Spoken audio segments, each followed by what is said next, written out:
Well, how do we do that? Well, if you study the advent of the birth certificate, you will find that that started its way through the Congress or through the mindset of the people in the 20s. It came to the fruition in 1928. It became actively involved and issued under law in the 30s during the Roosevelt administration. In 1936, Social Security came into being. 1938, it was reorganized. We believe that that's where the pledge of the people was made on our birth certificates, because another entity was created outside of you and I called a straw man. Now, people can say, well, this is all just a coincidence. Well, I don't believe it's a coincidence. I believe in my heart that it's exactly what took place. Now, interestingly enough, so if you move forward another 70 years, and according to the scripture, a man is in bankruptcy for 7 years, a nation is in bankruptcy for 70 years, and you only get 3 terms, and then all your debts are forgiven in Jubilee. Now, September 17th, 1999, America came out of bankruptcy after 210 years of being in bankruptcy. Interestingly enough, gold coins reappear on the scene. That is amazing. There's a rumor out there that we're going to have a substance-backed banking system alongside the Federal Reserve System. Many people today believe that the Federal Reserve System is a government entity. It's totally a private bank. We like to visit the Federal Reserve website every once in a while, and there you can find out all about the creation of money out of thin air. They put it right out there for you to look at. Well, during the Y2K scare, yes, they just decided to create money. They created money, and they placed billions of dollars around the country in case there were runs on the banks. What's amazing to me is the average person you would talk to was like, oh, that's a good idea. They just made more money. And it was just this kind of idea that somehow money comes out. I mean, I almost think most people think that that's how money is, like pennies from heaven, just kind of pours down from heaven. Well, it pours down from the Federal Reserve. That's heaven. And we have another document, and I can't quote it off the top of my head, but I can come close. If that's heaven, unfortunately, who's God? I understand. Yeah. and now you're getting to the reality of the situation. But I have another document put out by the House Banking Committee, Banking and Currency Committee in 1964, that literally says money is created out of thin air, and the American people are obligated to pay it back with interest. Now, the House of Representatives said that. If you follow the news, which I don't very much, but in the last 6 weeks, Representative James Traficant from Ohio was recently indicted by the federal government. I believe strictly solely for political purposes. Representative Traficant had the audacity in 1993 to stand on the floor of the House of Representatives and make the statement, ladies and gentlemen, we all know that the only reason we're here is to oversee the largest bankruptcy in the history of the earth, the corporation of the United States of America. Now, that's not an exact quote, but that's generally what he said. Now, everybody, when they start to think about this concept, there's a great discomfort that starts up here and goes clear to their toes.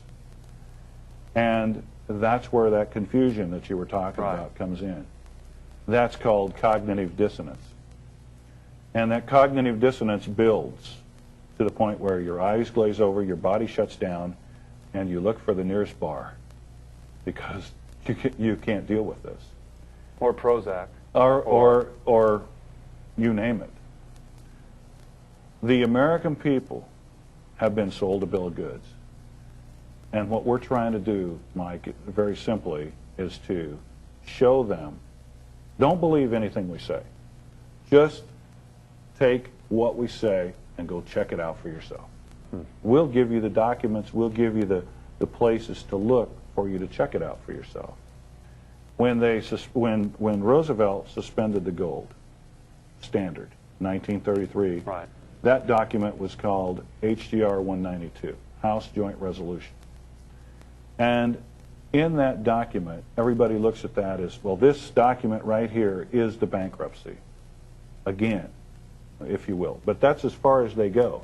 They don't go on back here to the beginning. And we believe that you have to go back to the beginning to understand what all's gone on. Understand the pattern. Exactly.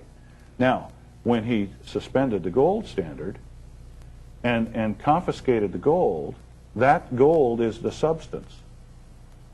And without substance, there's no money. There's nothing behind it. It's just paper. Everybody in my father and mother's generation understands that it's just paper because they lived through that period of time and in some form or fashion. Their parents lived it through it, and they talked about it. What the HJR 192 actually did is, if we lived back then, if you and I were doing business in 1928, and I went to you and I said, Mike, listen, you know, I got this little business over here, this little farm, and I need to borrow $10,000. That's like $1 million today or more. And you said, well, I've got it in gold. Great, that's what I need. I need the gold, Mike. And you said to me, here's the gold. Mm-hmm. And here's a contract signed.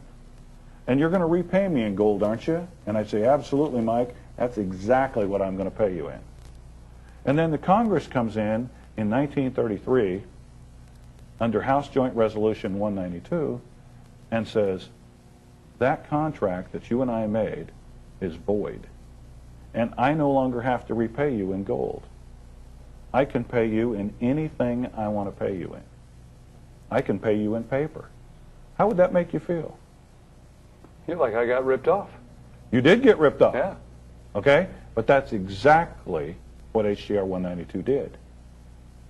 It took your ability to force me to pay you in gold and made you take whatever I give you. I can give you a promissory note. Here you go. You're paid in full. Take me to court. I beg you. Because you're going to lose. And that's exactly what's going on today. There is no money. And what we're trying to teach people is that these green pieces of paper that they're carrying around are just evidences of this debt back here issued by the Federal Reserve. And we all know that whoever gathers the most debt pays the most taxes. So how big is your income?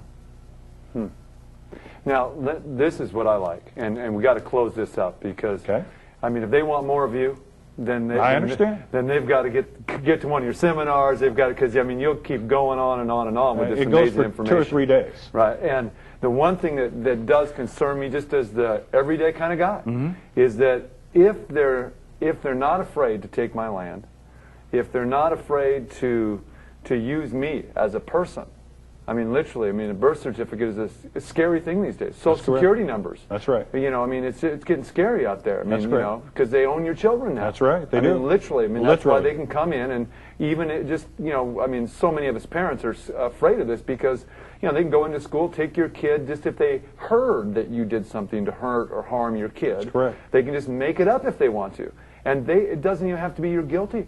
Till, you know, or innocent till proven guilty. That's another day's subject. Yeah, because it is actually their possession anyway. That's correct. You know, and so if they keep taking more of who we are and what we are, what do we have left to give them? Our spirit? Our what? Our kidney? I mean, you know, I mean, it just, and I think that what is resonating within people and why people are flocking to your trainings, your teachings, your seminars, is because there comes a time where people have to say, you know, enough's enough. You can't just keep taking everything from me. How do I get back my freedom, my rights? How do I win in this thing?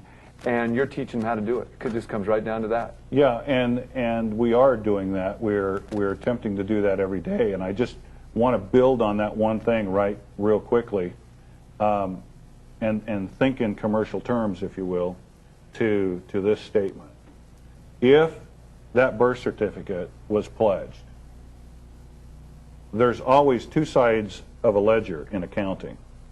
At death, you're exempt from levy on your estate for $650,000. Where did that $650,000 come from? Because there has to be an offsetting entry. If this is at death, there has to be an offsetting entry at birth. Now, if that was pledged, a pledge is a collateralization, is it not?